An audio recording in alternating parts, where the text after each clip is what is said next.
Alright, so I got some toys in. Go over it a little bit in this video. But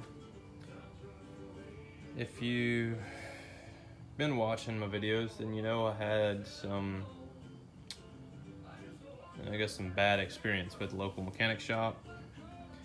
They did what I would call a piss poor job of aligning my car.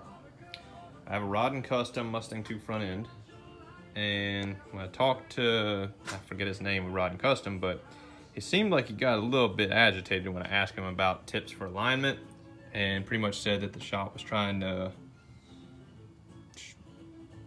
dick me around, or however you want to word it, with as much as they want to charge me, or did charge me, and them saying how hard it was to align, which I could kind of see how it would be a pain to align, and that's why I called him asking for tips for it, because I'm going to find out how hard it is in a few, because I bought an alignment tool.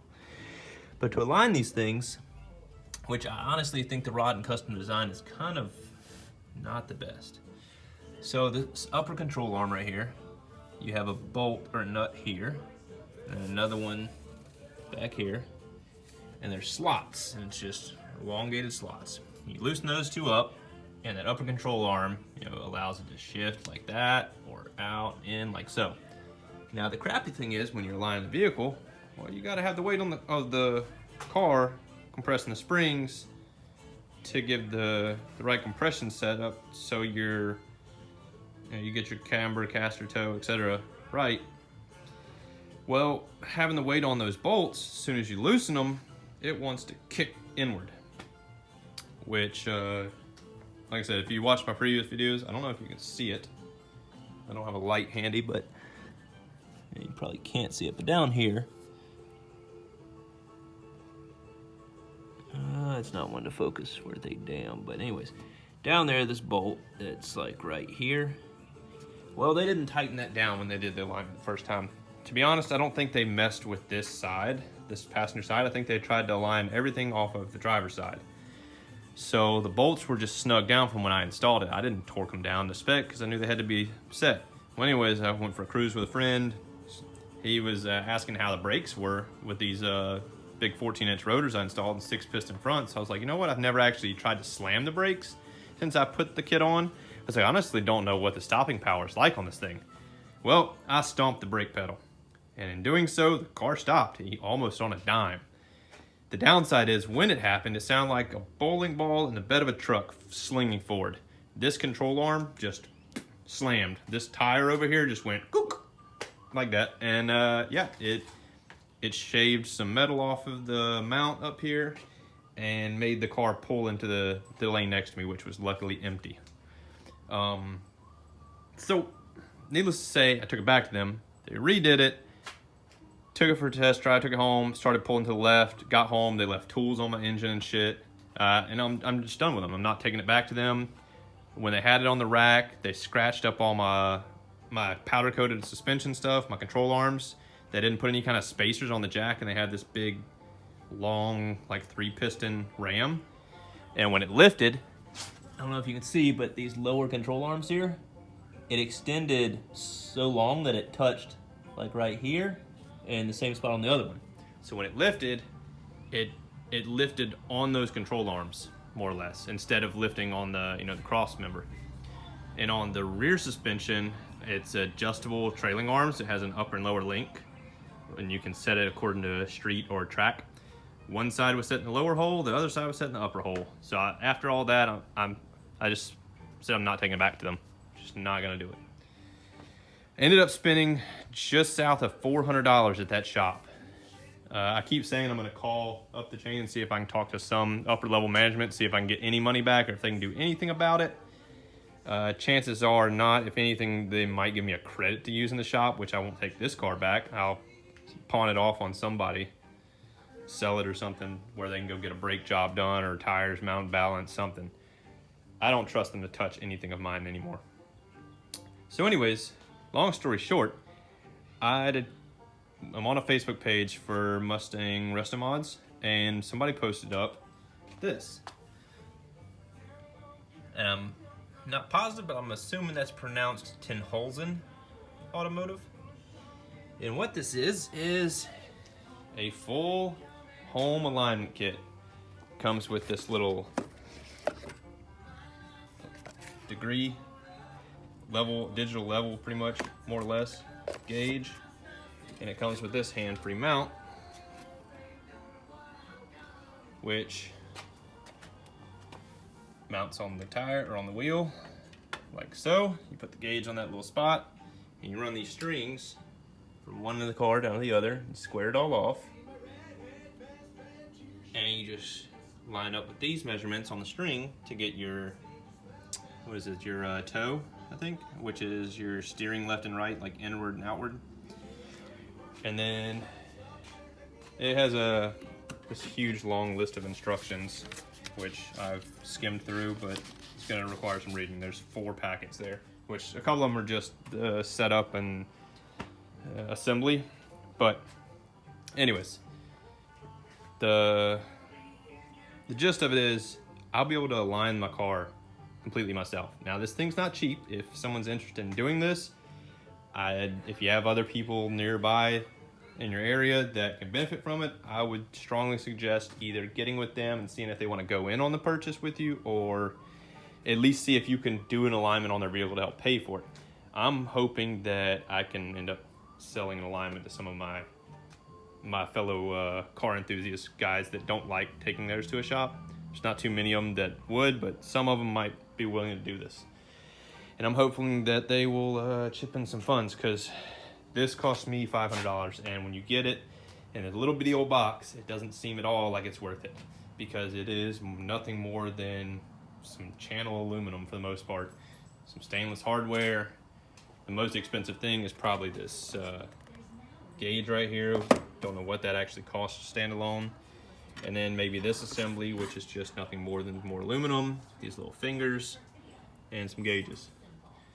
Now, the guy on the Facebook page actually paid $700 for his, so I'm guessing this assembly with that and this is $200 by itself, because that's the difference between mine and his. His came with 2 of these, so you can mount it on both tires, and it's just to make it easier so you don't have to move it.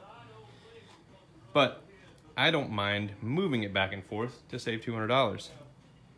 But I want to get my alignment done. There's cheaper ways. There's some different kits similar to this that you can get off Amazon, and you can rig up your own thing with 2x4s if you want. I wanted to be able to disassemble it and pack it out of the way. I'd put it up in the rafters easily. I didn't want to look up and read up how to do homemade solutions with this. I would still have to buy some kind of digital tire setup like that, or the little the caster plates. But anyways, so that's what I purchased. I'll be doing that maybe this weekend, and I guess I'll do a video afterwards to let you know how it went and how hard it was. I have a feeling the most difficult part is going to be, like I said, it's going to be these damn upper control arm bolts. I might end up having to drop my downpipe to get to this one easier, which, like I said, that's probably why this alignment shop wanted to dick me around so much and didn't do such a great job the first time around, which sucked, because the first time around it was actually aligned well. It didn't pull, it tracked straight, the whole bit. But anyways, on to the other little bit. I don't remember, I'm pretty sure I did another video afterwards, but anyways, I looped my power steering.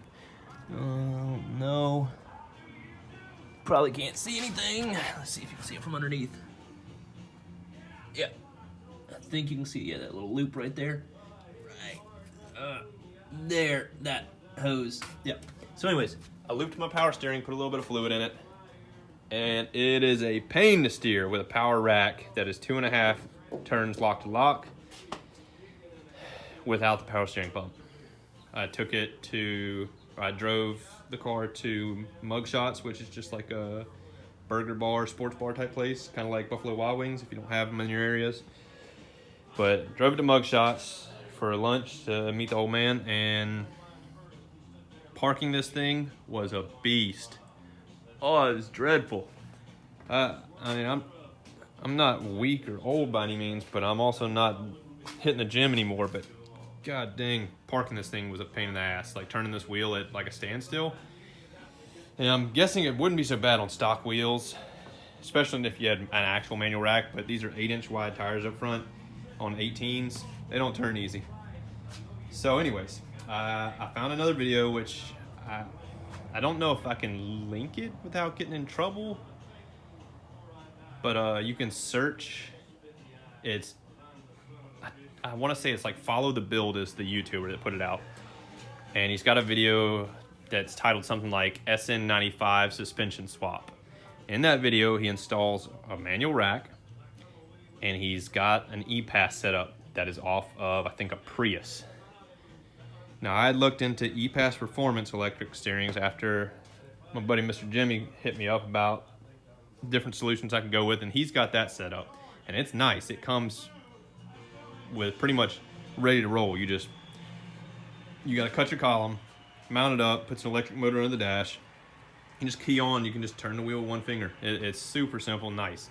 Now, it's an awesome kit. However, I feel it is extremely overpriced because they sell these kits for $1,500. I don't have that money to put out, especially after I just spent that on a welder pretty much, and just spent $500 on this tool. I mean, my money is running short right now, and I still got plenty of other stuff to buy for this car. So after I was talking to him about instructions, he pointed me in the direction of this YouTuber. So what he does is takes this Prius E-Pass electric motor and shows in the video how to modify it essentially to fit up to your Mustang column. And it's not that difficult, to the point of where I went on eBay immediately and ordered a Prius E-Pass system. And E-Pass stands for Electric Power Assisted Steering, if I recall correctly. But I ordered, it's the column and the universal joint shaft, but it cost right at $220.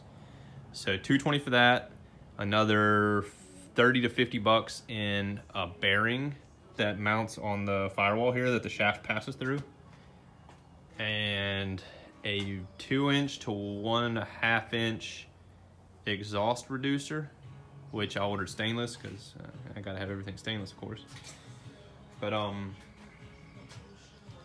think I'm all in under $300 for an electric steering, and it's something I'll be able to modify and build out here in the shop. So yeah, that's my plans to do. That should be in by the end of the weekend, I think, is when I'll have pretty much all the parts. So I'll start on it next week sometime. I'm gonna be pulling my column maybe this weekend and start disassembling it. And I will probably go ahead, and once I finish all this, I'll probably powder coat my column black because it's starting to get a little bit of surface rust on it, and I don't like rust. So the clear coat I put on it did not do the trick. The only thing I'm worried about is space with that motor under the dash with my vents and whatnot. So I already am pretty cramped for room under there. So I'm hoping that doesn't cause an issue. So I might not have a vent on my left-hand side of the dash. I might just have to put it out to the floor. Anyways, that's it for the video. I'll be doing another one soon on some more sniper stuff. I want to go over how to do the fuel tuning and how to work with the learn features. I want to go over a little bit on timing and distributor phasing, because there's a bunch of people that don't know how to do that. I think that's it for now. All right, guys. Catch y'all later. Thanks for watching.